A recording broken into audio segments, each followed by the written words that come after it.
Continuamos o nosso estudo a respeito da teologia do corpo do Papa João Paulo II, aqui no Cor Maria, para que nós tenhamos essa ideia do projeto de Deus para nós. Nós já vimos o quê? Vimos a questão da solidão original, a comunhão original, a nudez original foi o nosso último assunto, se não me engano, né? Falamos da nudez original. O que é que nós vamos tratar agora? É a questão da redenção.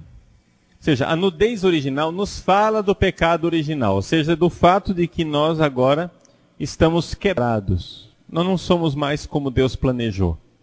Deus nos sonhou com uma inocência, aquela nudez inocente de Adão e de Eva, em que um olhava para o outro e no outro via Deus. Não é isso? Então, o corpo da mulher, antes do pecado original, era para o homem um ícone de Deus. E o corpo do homem era para a mulher, antes do pecado original, um ícone de Deus. E aí o pecado original o que fez? Transformou o ícone em ídolo. Vejam, aqui é importante a gente ter clara a diferença entre ícone e ídolo. Os dois são imagens. E se a gente entender a diferença disso daqui, nós vamos ter aqui uma clareza muito grande de qual é o problema com os protestantes, com essa história que eles continuamente estão batendo na nossa cabeça com relação às imagens. É exatamente o fato de que eles não sabem distinguir entre ícone e ídolo. O ícone é uma imagem. Um ídolo é uma imagem. Só que, enquanto o ícone é uma janela aberta para Deus, para a eternidade, para o infinito, o ídolo é uma janela fechada que nos fecha neste mundo e que faz com que a gente coloque aquela busca que nós temos dentro de nós, proveniente daquela solidão originária, né? Estão lembrados? Nosso coração está inquieto e não repousa enquanto não encontra Deus. Não é isso? A frase de Santo Agostinho. Dentro de todos nós existe um sentimento de solidão muito grande. Todos nós. Quem é casado, quem é solteiro, quem é celibatário, todos nós temos uma solidão muito grande dentro de nós. Esta solidão originária, como ela foi pensada por Deus, ela é o quê? Ela é um anseio para nós nos encontrarmos com Deus. É um combustível que deveria propulsionar os nossos foguetes na direção do infinito, de tal forma que o coração do homem deveria ser um foguete na direção do infinito, de Deus. Nós temos essa gasolina dentro de nós que nos chama para Deus. Então esse sentimento, essa solidão, essa insatisfação, esse coração inquieto que está dentro do homem, é algo que foi desejado por Deus, porque chama-se sede de Deus. Nós temos uma sede de Deus. Agora, esta sede de Deus, quando você está diante de uma janela que te abre para o infinito, você pode disparar e então você vai na direção do infinito. Mas quando você tem uma sede de Deus e você encontra uma janela fechada, ao invés de ir para Deus infinito e eterno, você termina transformando aquela criatura num falso Deus. Isso chama-se idolatria. Entendeu? Então, vejam só, aparentemente não tem diferença nenhuma entre eu me ajoelhar diante de um ídolo e me ajoelhar diante de um ícone. Para quem olha desde fora, para quem olha as aparências, é o mesmo fenômeno. A pessoa está ajoelhada diante de uma criatura. Ok? Só que existem criaturas que são janelas para Deus. E existem criaturas que se propõem como Deus, no lugar de Deus, para tomar o lugar de Deus. Então vamos ver bem claro. Por exemplo, você vê uma pessoa como, sei lá, a Madre Teresa de Calcutá. Não é?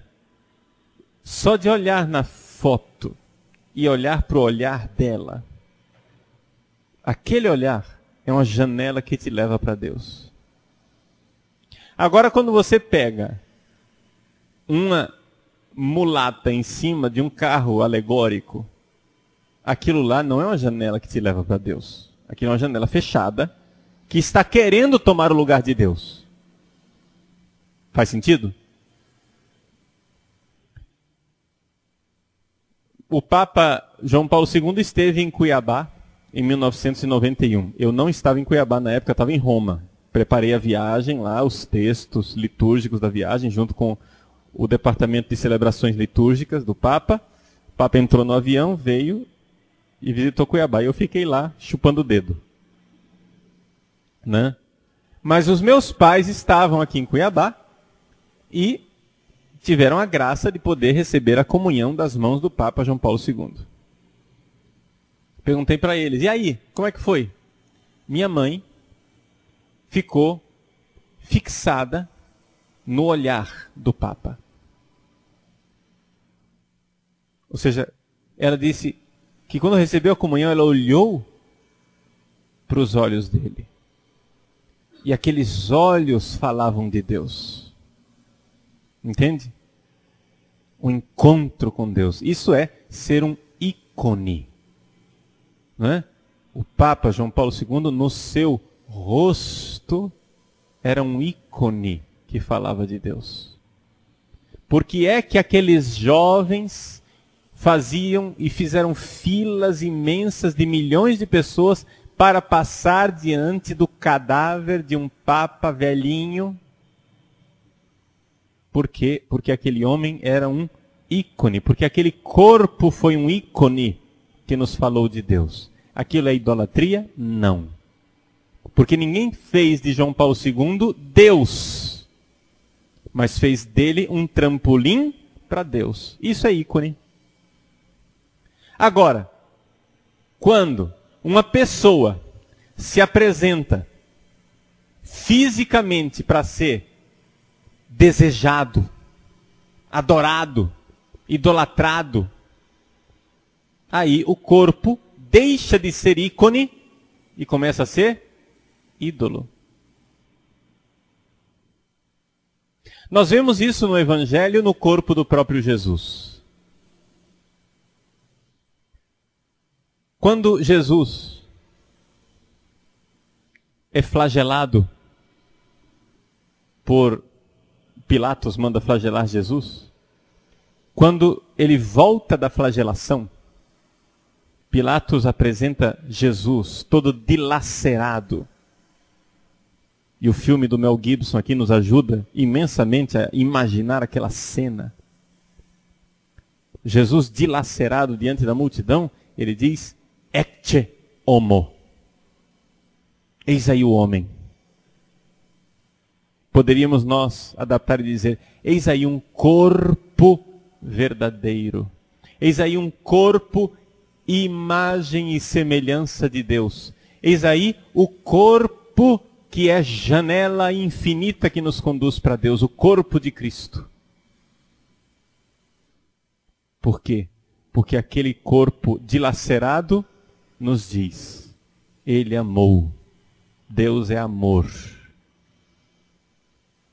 O amor que não foi amado, o amor que foi rejeitado, O amor se fez carne e nós o crucificamos. Eis o homem. Este é um corpo verdadeiro. Agora, quando a gente tem estes jovens que vão em academias e tomam, como é que eles falam? Chamam de bomba, é isso? Como é? Esteroide, né? Tomam esteroides, prejudicam a própria saúde, etc e tal, para ficar bombado. Será que a gente pode apontar para um destes rapazes e dizer, eis o homem? Entende? Eis o corpo como Deus o pensou. Um corpo que fala só de si, que aponta só para si mesmo, que diz, desejem-me desesperadamente. Desejem-me. Entende? Não tenho nada contra pessoas que fazem academia porque buscam a saúde, né? Até eu estou fazendo academia. Esperem. Aguardem. Vocês verão. Daqui a pouco eu vou ter que mudar de batina, de tão musculoso. Brincadeira. Na verdade eu estou fazendo pilates, né? Pilates é... Para resumir, quem não sabe o que é pilates, é exercício para velho, tá? Você não é tão pesado como academia, mas é para desenferrujar um pouco, que eu estou muito sedentário, né? Meu médico disse que tinha que fazer alguma atividade. Então estou fazendo pilates. Não tenho nada contra, portanto, que uma pessoa faça academia, cuide da sua saúde, né? Tá ótimo? Tá muito bom? Agora, cuidar da saúde é uma coisa. Idolatrar o próprio corpo e transformar o próprio corpo em um ídolo para os outros, aí já são outros 500. Já começou a ser uma dificuldade e um problema, não é? Acho que deu para vocês entenderem a diferença entre um ícone e um ídolo. Um ícone é uma criatura que é uma janela aberta para Deus. Um ídolo é uma criatura que se fecha e se propõe no lugar de Deus e contra Deus. Pois bem, aqui está a realidade, né? Que o homem, com o pecado, tornou-se ídolo no seu corpo. E como é que nós vamos fazer para que o corpo deixe de ser ídolo? Eu já falei para vocês. É através do corpo de nosso Senhor Jesus Cristo. Deus se fez carne. O Catecismo da Igreja Católica tem um trecho que o Christopher West chama de hino à carne. Esse trecho começa com uma famosa frase em latim. Caro salutis est cardo. A carne é o eixo da salvação. Deus nos salvou através de nossa carne, do nosso corpo. Claro que quando a gente fala carne, nós estamos falando do ser humano como um todo. Mas estamos falando do ser humano como um todo, salientando o lado físico, somático, corporal, frágil. Deus nos salvou assumindo a nossa carne mortal. Então o corpo de Cristo é a verdade de Deus a respeito dos nossos corpos. O corpo crucificado de nosso Senhor Jesus Cristo. E portanto, todos os corpos que se crucificaram configurando-se a Cristo, são também icônicos. Quando a gente vê uma Madre Teresa de Calcutá arqueada, de tanto enrugada, de tanto trabalho, de tantas labutas, de tantas dificuldades, aquele corpo é um ícone, é um corpo verdadeiro, porque se doou. Quando a gente vê o corpo de João Paulo II, velhinho, que já não consegue nem articular palavra, babando, trêmulo, um homem que se consumiu, aquele corpo se consumiu até a morte, amando, se fez, né? Como diz São Paulo, spectaculum facti sumus. Nós fomos transformados numa espécie de espetáculo para o mundo, ou seja, o mundo inteiro olha para essa realidade. Quando a gente vê um Padre Pio de Pietrelcina, que se configurou tanto a Cristo, que as próprias chagas de Cristo lhe foram imprimidas na carne. Quando nós vemos uma pessoa que vai se debilitando fisicamente porque amou muito, e não precisa a gente ir muito longe. Estou falando desses personagens aqui porque são personagens famosos que nós todos conhecemos, mas nós podemos encontrar esses personagens na cozinha da nossa casa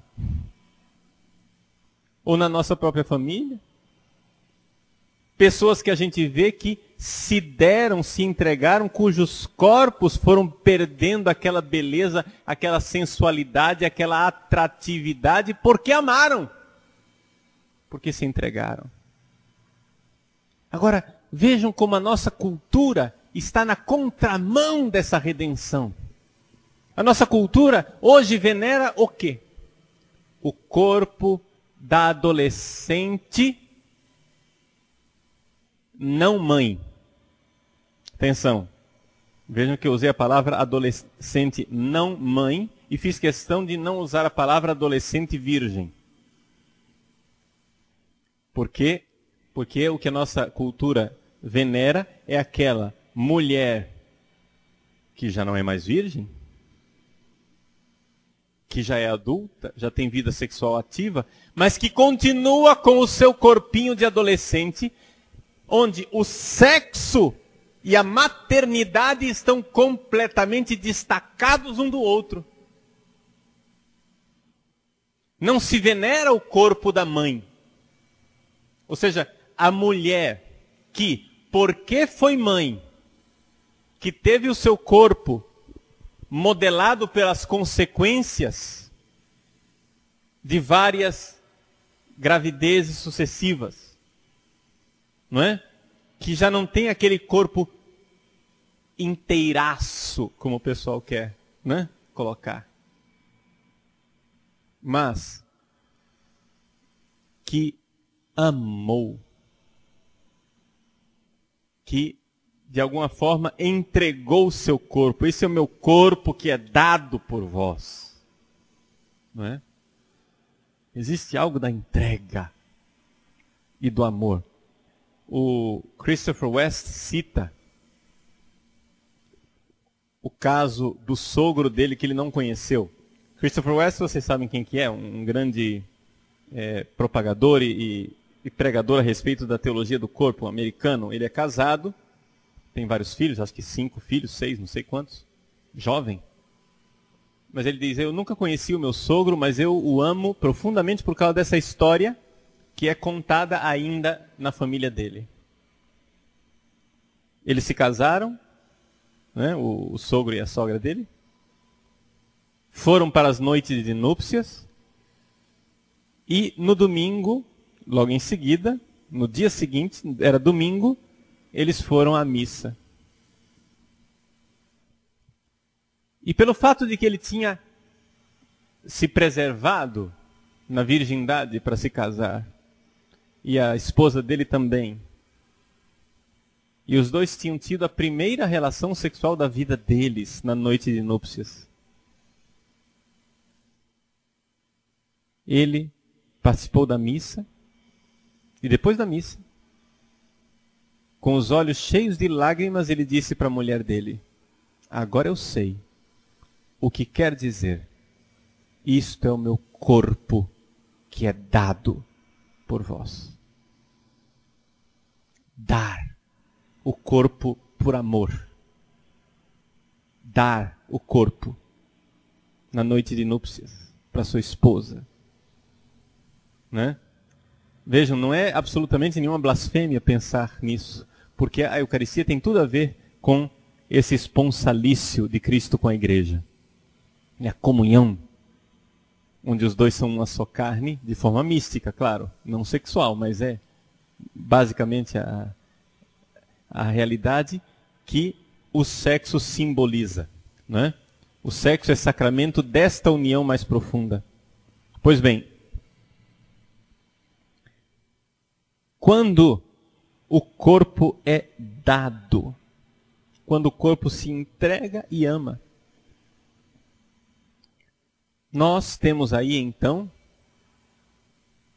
a verdade redentora a respeito dos nossos corpos. Nós não devemos procurar desesperadamente disfarçar o fato de que amamos. Não tem por que agora as mulheres mais velhas ficarem desesperadamente procurando plásticas e botox e silicone e artifícios para que continuem com o seu corpinho de adolescentezinhas, quando na verdade existe uma beleza no corpo que se dá, no corpo que se entrega. Existe uma redenção nisto. E nós cristãos devemos compreender essa realidade. Não quer dizer que a mulher não possa se cuidar. Ela pode se cuidar, é próprio da mulher, né? Querer se cuidar, se apresentar de forma, né, elegante. Não existe nenhuma ligação entre a virtude e a cafonice, né? Ser cafona, ser brega, mal vestida, isso não é virtude. Existe uma ligação entre a virtude cristã, a santidade e a elegância. Mas não uma elegância vaidosa e artificial que nega a verdade do que é o nosso corpo. Vejam que existe uma verdadeira guerra de Satanás no nosso país com relação a essas coisas. Estatisticamente falando, em 1988, havia 4,4 nascimentos por cada mulher nesse país. Ou seja, cada mulher tinha, em média, 4,4 crianças. Isso quer dizer que para cada casal, o país se duplicava, não é? Porque morriam 2, mas vinham 4 no lugar. Pois bem, em menos de 20 anos, nós reduzimos esse índice para menos de 2. É 1,7 alguma coisa. Isto quer dizer que se esses índices continuarem assim, que o Brasil diminuirá de tamanho. Isso quer dizer que o nosso futuro é o futuro da Europa, em que, um belo dia, nós teremos uma sociedade de gente grisalha, com pouquíssimos jovens, e esses pouquíssimos jovens vão ter que carregar o fardo de trabalhar para sustentar a previdência social dos muitos velhos. Uma sociedade em crise. A destruição da nossa civilização. Por que isso? Porque, simplesmente, gente, entramos numa cultura do egoísmo. Criança é estorvo. Criança é problema. Criança atrapalha. Criança baixa o nosso nível de vida. Criança me obriga ao sacrifício de educar, de passar a noite sem dormir. Eu não posso mais juntar dinheiro para ir passar férias em Cancún, porque a criança consome tudo. Né? A criança leva tudo. Escola, hospital, plano de saúde. Criança dá despesa. Isso quer dizer que nós estamos... A mentalidade de uma cultura anticoncepcional, a cultura da esterilidade, a cultura do não procriar, é a cultura do egoísmo, do eu vivo para mim. E eu não quero que ninguém me atrapalhe. O meu corpo é para mim. Eu não vou doar o meu corpo aos meus filhos. Eu não vou carregar em mim as marcas de ter amamentado, de ter engravidado. Não vou carregar em mim as marcas das noites sem dormir. Não vou carregar em mim as marcas de ter doado a minha vida.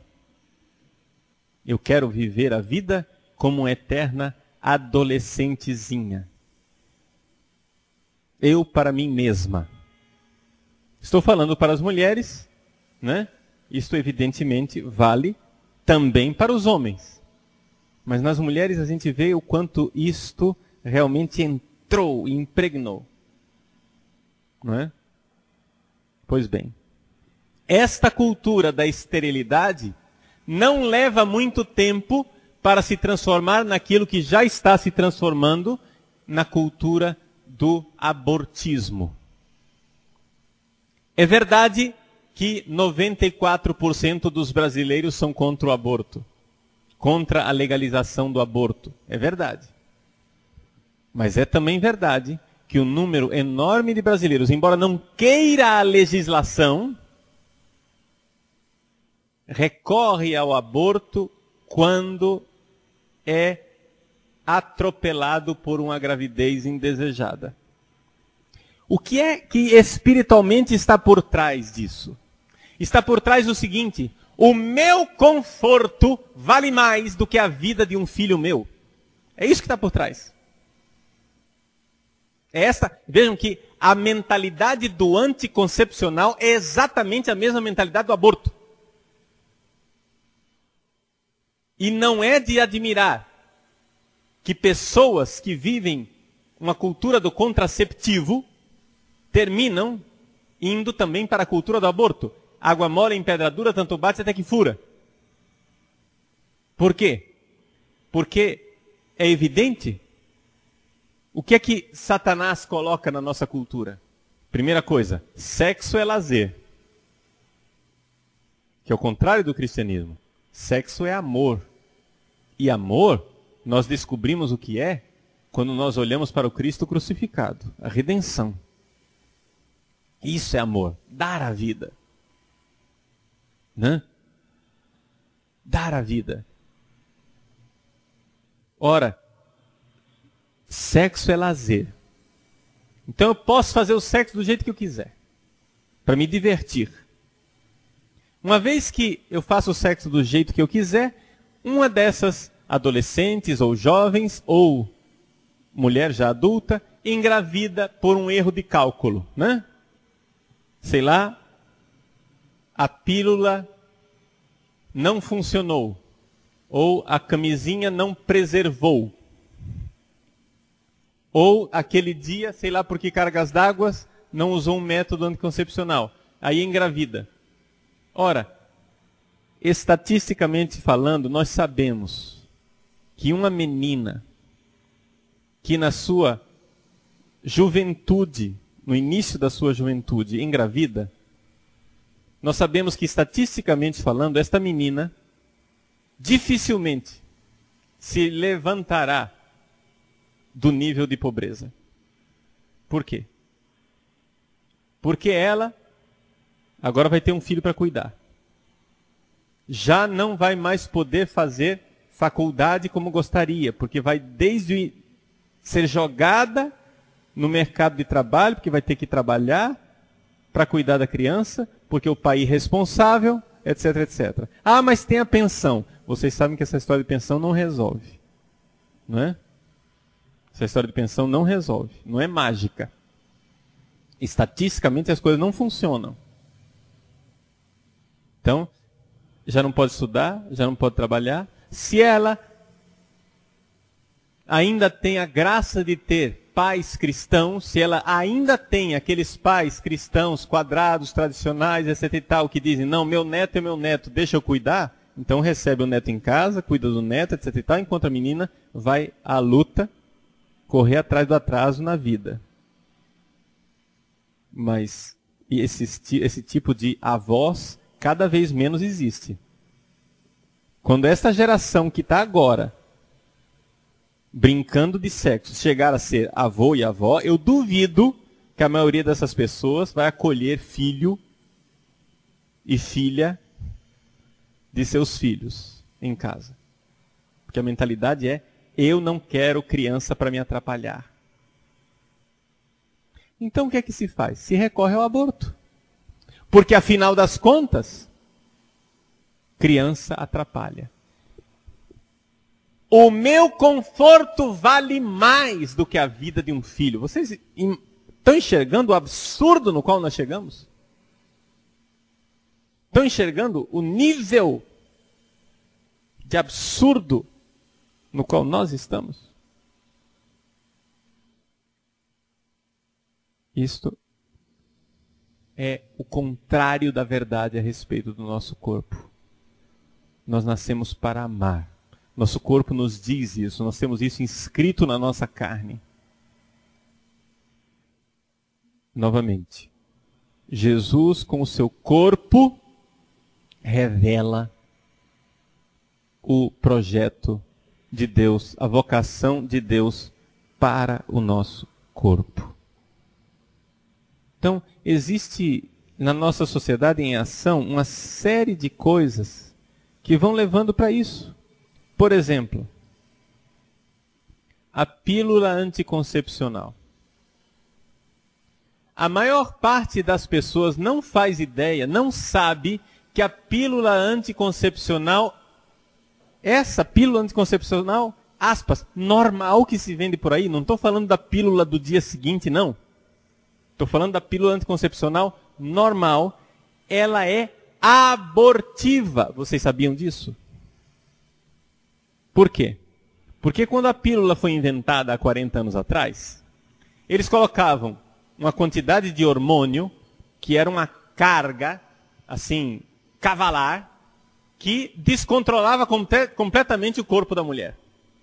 Então, os efeitos colaterais eram muito grandes para as mulheres. Então, o que é que eles fizeram? Eles foram diminuindo a quantidade de hormônio para que os efeitos colaterais não fossem tão grandes. E acrescentaram, né, um outro hormônio que impede a fixação do ovo fecundado no útero. Então o que acontece? Eles dizem assim, a pílula anticoncepcional é para impedir a ovulação. Mas, já que o nível, a quantidade de hormônio é tão pequena, pode ser, estatisticamente, existe a hipótese de que esta ovulação aconteça. Se esta ovulação acontecer e um espermatozoide de fato fecundar esse óvulo, quando o ovo fecundado, ou seja, o embrião, em palavras claras para quem não entendeu ainda, quando a criança descer da trompa de Falópio para se instalar no útero, irá encontrar a parede do útero, o endométrio, a parede do útero, incapaz de recebê-la. E, portanto, a criança descerá com a menstruação. O nome disso é um microaborto. Estão entendendo? Microaborto. Esta é a cultura na qual nós estamos. Uma cultura onde nenhum médico vê problema nenhum em colocar essas pílulas na mão das mulheres.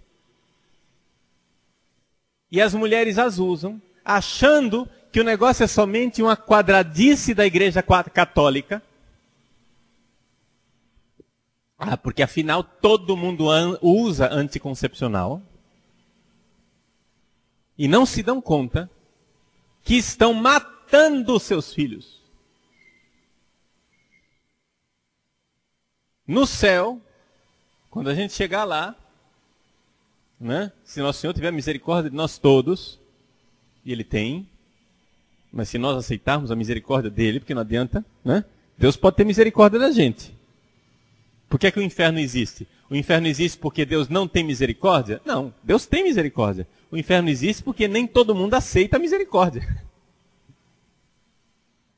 Quando a gente chegar lá, nós vamos descobrir quantas crianças cada uma das mulheres tem como filho lá no céu. Sem saber. Sem se dar conta. Uma das orações que eu faço constantemente é pelas almas destas crianças que as pessoas nem sabem que existiram. Rezo pela salvação eterna dessas crianças. Deus é misericórdia. E vai acolhê-las no paraíso. Mas também a gente tem que pedir perdão, né? E misericórdia a Deus por esse estrago que nós estamos fazendo aqui. Porque a nossa sociedade é uma sociedade nazista. É uma sociedade que não tem medo de matar para promover o próprio conforto.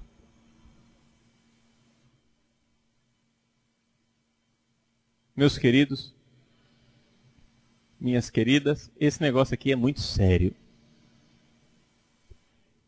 É esse o tipo de cultura no qual nós estamos. E é o contrário da redenção de nosso Senhor Jesus Cristo. Quando, por exemplo, a nossa sociedade promove o homossexualismo. Você que ouve assim, não, ninguém é obrigado a ser homossexual. Né? Por que é que nós vamos agora discriminar os pobrezinhos dos gays e das lésbicas? Eles querem viver juntos, isso é uma questão de direito civil, não é? Não é questão de direito civil, deixa eles querem, né? Deixa eles se unirem, não tem por que a gente discriminar. Deixa eles se unirem, deixa eles viverem. Nós temos que ensinar para os nossos filhos uma cultura da tolerância, onde a gente não pode discriminar nenhuma pessoa, onde todo mundo tem que ser aceito do jeito que ele é. Só que aqui nós temos um problema. E o problema é o seguinte. Quando você, heterossexual, aceita o homossexualismo como sendo uma expressão normal de sexualidade, quando você aceita o homossexualismo como uma expressão normal de sexualidade, junto com essa aceitação você aceitou uma outra coisa. Você aceitou o conceito de que sexo é diversão e eu posso me divertir do jeito que eu quiser. Não tem outro jeito de ser. Vejam que, dando o direito, quantos por cento da população é homossexual? Né? Vamos pôr uma margem ampla, 10%? 15%? Sei lá o que é isso. Né? Mas por poucos que eles sejam, quando os outros 90% da população aceitam que aquilo é uma expressão normal da sexualidade, você aceitou necessariamente que sexo não tem nada a ver com aquilo que é o projeto de Deus. Ou seja, um amor de entrega que é livre, fiel, total e fecundo. Você aceitou que sexo é diversão. Playground. Entendeu? Sexo é diversão. A gente faz o que quiser. A gente pratica do jeito que quiser, porque afinal das contas não tem nada a ver com família. Não tem nada a ver com criança. Aí eu sabia! Esse padre retrógrado dessa igreja católica que quer vincular o sexo e dizer que o sexo é só para reprodução. Gente, quem diz que a igreja católica diz que o sexo é só para reprodução, não entendeu nada do que nós estamos falando até agora. Porque se teve uma coisa que eu insisti, né, é a realidade de que o sexo é amor. A reprodução faz parte, é uma das 4 características. Uma das 4 características. Então o sexo não é só para reprodução, mas o sexo é também para reprodução e não é uma diversão. Não é um egoísmo privado. O sexo é uma entrega. É um corpo que é dado, que é entregue por amor. É verdadeiro amor. É verdadeiro sacrifício. E por isso, verdadeira redenção. Mas nós temos que nos dar conta que o inimigo, que o demônio, promove uma cultura anti-redenção. O que é que o demônio deseja fazer? Qual é a finalidade principal, né, desse porcaria? É o quê? É perder a nossa salvação eterna. É incutir em nossos corações uma mentalidade de tanto egoísmo, tão centrada em si mesmo, tão voltada para mim mesmo, que quando eu me encontrar com o amor lá no céu, eu digo, eu não quero isso. E eu viro as costas para Deus. É isso que o demônio quer. O demônio quer incutir em nós uma mentalidade do egoísmo, da autopreservação acima de tudo, em que eu valho mais do que tudo. Enquanto o amor é exatamente o contrário. Eu devo dar a vida. Eu devo entregar a minha vida. Estão entendendo? Então, o demônio quer incutir isso na nossa cabeça. E ele tenta dessas várias formas. Olha só, nós já vimos, o que é que nós já vimos hoje? A cultura da esterilidade, a cultura do aborto, a cultura do homossexualismo. São 3 coisas que vocês vão vendo que vão transformando os nossos corpos em corpos egoístas. Né? Em não expressão de amor, mas egoísmo. Ora, o demônio, ele é 2 coisas. Ele é o pai da mentira e ele é homicida desde o início. Essas 2 frases não são tiradas da cabeça do Padre Paulo, mas estão na Sagrada Escritura. Ele é o pai da mentira e é homicida desde o início. Para quem não entende o que é homicida, eu estou falando que ele gosta de matar seres humanos. Ele é inimigo do homem. Ele coloca contra o homem todo o ódio que ele tem contra Deus. O demônio tem um ódio contra Deus e ele coloca todo, já que ele não consegue atingir Deus, né? Ele coloca todo o ódio contra aqueles que ele pode atingir, os filhos de Deus. Então ele quer acabar conosco. Ele quer implantar a destruição, a morte. Não somente a morte física aqui nesse mundo, mas a morte eterna na perdição. E como ele vai fazer isso? Ele que é homicida. Ele só tem uma arma. A arma principal dele chama-se a mentira. Uma cultura mentirosa.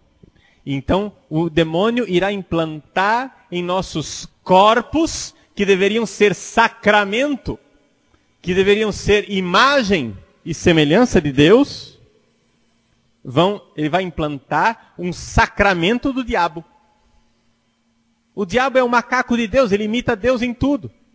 Assim como existe redenção no corpo crucificado de Cristo, assim como existe redenção no corpo crucificado dos 2 esposos que se entregam em amor nupcial e dão sua vida pelos seus filhos, assim como existe redenção no corpo de um celibatário e de uma celibatária que dá sua vida por amor e se consome, existe perdição num corpo que mente e que é um ídolo de egoísmo. É uma fotografia do egoísmo que pensa só em si mesmo. O demônio gosta de fazer paródias daquilo que Deus faz. Se Deus tem um sacramento, o demônio faz o antissacramento.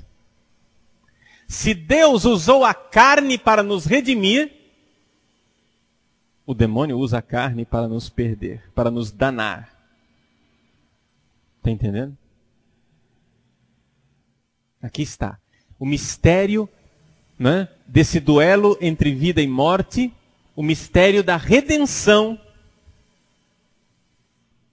que Deus quer nos redimir, isso nós sabemos. Agora, o que a gente não enxerga é o quanto o demônio quer nos perder. Quer destruir. Que ele vá conseguir perder todas as almas que ele gostaria de perder, são outros 500, eu não estou dizendo isso. Não é? Mas a possibilidade é real e depois ele tem conseguido um sucesso danado, né? Ele tem conseguido um sucesso danado. Por quê? Porque existe essa coisa. Quando, por exemplo, nós vemos as paródias, né? O que é uma missa satânica? Quais são os rituais que são realizados na missa satânica? Missa negra. Né? Ah, padre, mas isso aí é coisa medieval, isso não existe no mundo. Isso não existe no mundo? Você que está mal informado. O satanismo no mundo é uma das coisas que mais cresce. Na Europa, não é? Por exemplo, em Turim, que é a cidade onde está o santo sudário de Nosso Senhor Jesus Cristo, em Turim, é uma das capitais do satanismo da Europa. Vejam, o satanismo é a ponta do iceberg. Eu estou mostrando esses casos mais radicais, para vocês entenderem que essa radicalidade começa pequenininha. Está entendendo? Mas o que é que se faz no satanismo? Nas missas satânicas, por exemplo, eu já atendi uma menina, não foi aqui em Cuiabá, mas foi aqui no Brasil. Atendi uma menina, não foi confissão, porque ela já tinha se confessado, mas atendi para rezar por ela, e para rezar pedindo a Deus a libertação dela. Já atendi uma menina que participou de um ritual satânico em que ela foi entregue a 12 homens, simbolizando os 12 apóstolos de Satanás, em cima de um altar. Isto existe. E não é na lua. É nesse mundo. Roubam hóstias consagradas da igreja e colocam de forma sacrílega e blasfema a hóstia consagrada no meio da relação sexual. E assim por diante. São paródias, entende? Sacrílegas, onde Satanás usa o ícone e o transforma em ídolo de perdição. Mas isso que é uma aberração, que é um extremo, que é a ponta do iceberg, está falando de um iceberg subterrâneo que está na nossa cultura, que são os grandes campos de concentração, que são os laboratórios por aí. Os laboratórios que têm milhões de embriões congelados. Os laboratórios que produzem essas pílulas anticoncepcionais que vão sendo descarregadas, provocando o aborto de milhões de crianças, sem que sequer as mães saibam. O mercado cultural que vai transformando o corpo das nossas jovens em paródias satânicas, cheias de piercings, de deformações, de tatuagens, em que o que vale é ser macabro. O bonito é ser macabro, é vestir roupas escuras, não para entregar sua vida a Deus, mas exatamente para lembrar um culto da morte, punk, um negócio, né, onde as pessoas entram nessa realidade macabra. Isso não está muito longe de nós, gente. Não está muito longe de nós. Onde as pessoas vivem o sexo como verdadeiro ritual de autodestruição. Não uma destruição de amor, mas uma destruição de egoísmo. fazem roleta russa de sexo, né? Se nós temos o dogma da comunhão dos santos, o que é o dogma da comunhão dos santos? Que nós somos um só corpo, não é isso? Portanto, as virtudes dos santos me ajudam, porque são membros do corpo de Cristo. Então aquilo que eles fizeram de bom me ajudam a mim. Então existe uma união, nós somos um só corpo, o corpo de Cristo. Ora, qual é o sacramento satânico que faz uma paródia repugnante da comunhão dos santos? É a orgia. Onde as pessoas viram um só corpo de forma satânica. E fazem isso num ritual de morte. Fazem isso se entregando, sabendo que entre aquelas pessoas que estão participando daquela orgia, existe alguém que está contaminado com a AIDS e que vai transmitir aquela doença, e as pessoas se excitam sexualmente com a ideia do perigo e da morte. Não estou criando aberrações, isto eu ouvi. Eu já ouvi confissão de vários homossexuais que tiveram deliberadamente relação sexual com o intuito de contrair AIDS. Eles queriam contrair AIDS. Num impulso de autodestruição. Vocês entendem o que é? A antirredenção. Agora, gente, como é que nós vamos conseguir nos opor? Como é que nós vamos conseguir levar a redenção de Cristo às pessoas? Com timidez. Como é que nós, cristãos, pretendemos mudar o mundo se nós não nos opusermos frontalmente ao mundo?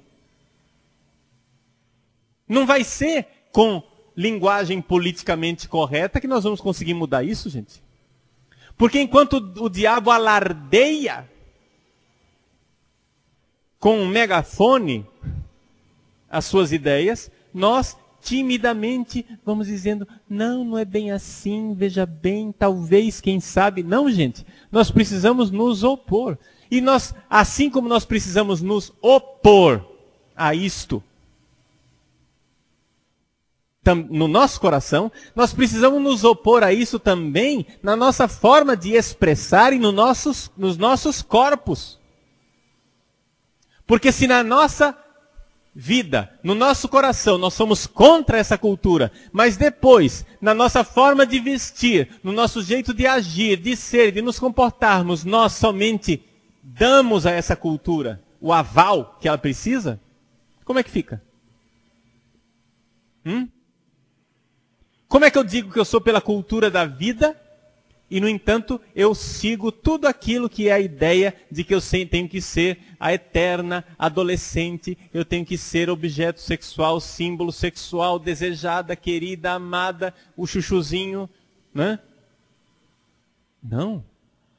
Nós precisamos saber o seguinte: é possível, sim, uma cultura cristã. Mas uma cultura cristã significa que nós estamos na contramão dessa história toda. Está entendendo? Portanto, um homem e uma mulher que se comporte cristamente será necessariamente diferente. Eu não estou dizendo que nós vamos ser exóticos, está entendendo? Não precisa ser exótico. Não precisa ser exótico. Uma das coisas que eu mais chama a atenção dos seminaristas, né? Por exemplo, seminarista. Escuta, meu filho, você vai ser padre, quer usar batina, né? Use, mas não seja exótico, né? Por quê? Porque tem gente que veste a batina como se fosse uma fantasia exótica. Não veste aquilo como uma coisa natural. Entende? Uma roupa normal. O cara se veste como um manequim da década de 50. Chama atenção. Entendeu? Um negócio assim muito fora do planeta. Não vou entrar aqui em detalhes, mas com os seminaristas eu entro em detalhes, tipo, colocando chapéus diferentes, símbolos diferentes na batina, um negócio assim que... Você quer que é aquilo? Né? De um mau gosto, uma coisa cafona, né? Brega. Nós não precisamos ser exóticos. Nós não precisamos, para usar um lugar comum, né? Nós não precisamos nos vestir como certas mulheres de algumas igrejas pentecostais, né? Com cabelo nos pés. Que você vê, você anda na rua, você vê. Essa é pentecostal. Você vê claramente. Mas não precisa nem perguntar a religião dela. É ou não é verdade? Não é isso que eu estou propondo. De nós sermos exóticos. Mas existe uma forma de sermos normais e ao mesmo tempo diferentes. Entende? Normais quer dizer uma roupa com bom gosto, cuidada, bem, elegante, tranquila, sem medo de ser bonita. Estou falando aqui para as mulheres. Sem medo de ser bonita. Mas ao mesmo tempo que vá contra essa cultura anti-maternidade, anti-mulher madura, anti-doação do meu próprio corpo. Não é? Uma mulher que teve vários filhos pode ser uma mulher bonita. E pode se vestir bem, sem precisar ficar recorrendo a 10 mil cirurgias para ficar brincando de adolescente. Estão entendendo?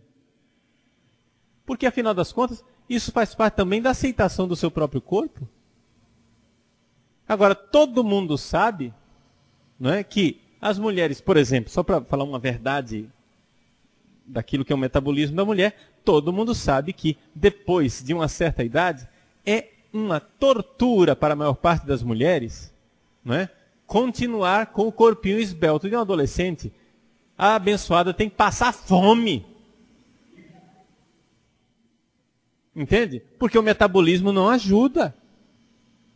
A doutora Gisele Savioli, por exemplo, quando ela fala, né, ela diz assim, olha, padre, para as mulheres é tudo mais difícil. Quando eu proponho uma dieta para uma mulher emagrecer, eu sei que vai levar muito mais tempo do que para um homem emagrecer.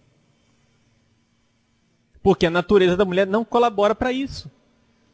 Agora, a abençoada quer se obrigar a ser magérrima, entendeu? Porque o ideal, a beleza... Você olha para essas modelos, né? Eu não sei... Aliás, eu que devo ser... Eu sou muito fora de moda, né? Porque eu não vejo beleza naqueles esqueletos ambulantes expondo ossos. Mas é um negócio assim, anorexia encarnada. Entende? Ter aquilo como o ideal, precisa ser assim. Não, gente. Vocês sabem muito bem que não tenho nenhuma oposição a quem é magro. Eu sou magro, olha para mim, né? Mais ou menos, meu corpo é mais ou menos um cabide que segura uma batina, né? Mas uma coisa é dizer, não, essa é a minha constituição física, eu me perdoo, eu me amo, eu me quero bem. Outra coisa é a pessoa querer obrigar a si mesmo uma coisa que não é da sua natureza. Bom, nós precisamos de alguma forma ser do contra. Nós precisamos de alguma forma manifestar isso no nosso jeito de ser. Nós ainda não entramos em detalhes sobre vestuário, né? Modo de nós nos vestirmos, etc. e tal, porque isso é uma coisa que não tem a receita pronta. Nós precisamos construir juntos, né? Nós precisamos mais ou menos construir isso juntos. Para quê? Para que a gente vá vendo como é que eu como cristão, posso manifestar a minha fé na redenção de Cristo, no meu corpo, e transformar o meu corpo num ícone. No ícone. Não somente no meu modo de vestir, mas no meu modo de tratar o meu corpo. No meu modo de eu me alimentar, de eu cuidar da minha saúde, de eu viver a minha corporeidade, não é?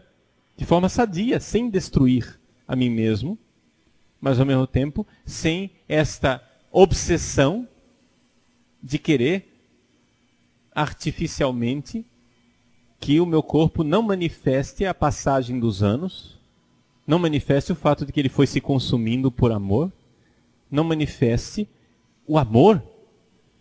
O amor.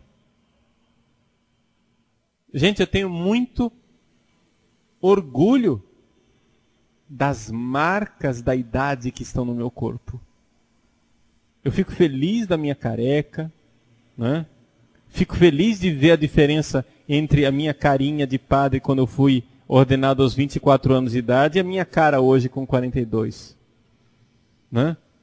Os italianos têm um adjetivo que é até gozado para nós brasileiros quando a gente ouve, né? A palavra é chupato. Chupato não quer dizer chupado, não tem nada a ver com chupar não, né? Chupar em italiano é outra coisa, é succhiare. Mas em italiano chupato quer dizer gasto, consumido. Né? Eu vou à Itália muito raramente, quando eu apareço por lá, os meus amigos todos olham para mim e dizem, mas come sei chupato? Né? Como você está consumido? Né? E eu tenho um santo orgulho disso, se é que orgulho pode ser santo, né? É sinal de que, embora eu seja o sem vergonha e pecador que eu sou, é sinal de que Nosso Senhor está permitindo que de alguma forma eu mostre no meu corpo a doação que eu gostaria de ser. Eu gostaria de me doar, me entregar. Porque o meu corpo é feito para isto. Cuido da minha saúde, saibam disso, né? Cuido. Me alimento direitinho, né? Quem convive comigo sabe, até pega no meu pé. Mas estou fazendo exercício, vou ao médico, faço meus exames, procuro descansar na medida do possível de forma sadia. Mas ao mesmo tempo, nossa vida não é para a gente se poupar. Quem quiser se salvar vai se perder. Mas quem se perder por amor, esse vai se salvar. Se perder por amor, se entregar. Entende? Então, quem de nós que tem a experiência, por exemplo, de ver uma mulher, quem sabe a sua própria mãe é assim, uma mulher consumida pelos anos e que não viveu para si, quem não se comove diante de uma mulher assim? Quem não enche o seu coração de gratidão diante de alguém que se consumiu dessa forma? Mesmo que seja uma mulher elegante, charmosa, bonita, porém gasta, porque viveu para os outros. Essa é a redenção que Cristo quer nos dar. Nós não somos capazes disso por nossas próprias forças. Somos capazes disso através da cruz de nosso Senhor Jesus Cristo. A graça dele em nossas vidas.